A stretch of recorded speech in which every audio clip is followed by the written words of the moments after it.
I'm Chris Rivera, and I'm the Chief Operating Officer at the Canton Car Wash.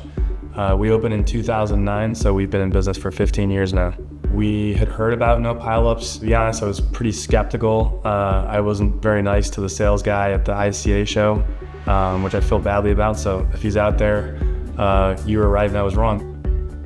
So I'd kind of heard about benefits, cost savings. So we implemented it in one of our new locations, and we soon discovered that we really liked it. So from there on, we've been using it every single location that we operate in.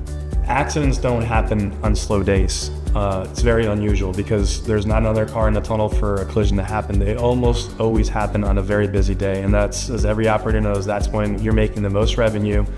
So when a collision happens, you have to shut everything down, you have to stop, you have to make sure the customer gets out of their vehicle safely. Not only are you losing revenue or money to a damage claim or having to deal with an upset customer, but you're also dealing with substantial downtime.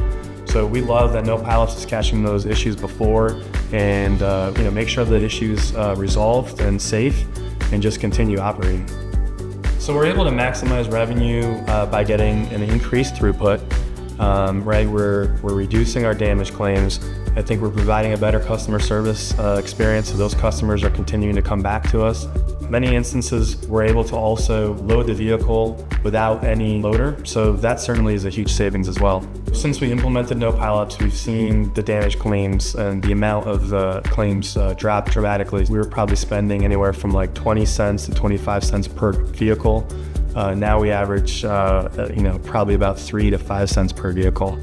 Each week we get an MPU report emailed to us, so I love that part that we don't have to consciously go pull a report. It's really nice to have it automated. It's right in front of each manager. The general manager can look through that report. I know some of them specifically will go through if they're noticing an unusually high number of stops. They might dig into it a little further to understand what they can do better. One, to prevent those stops from happening, but also just to get better throughput.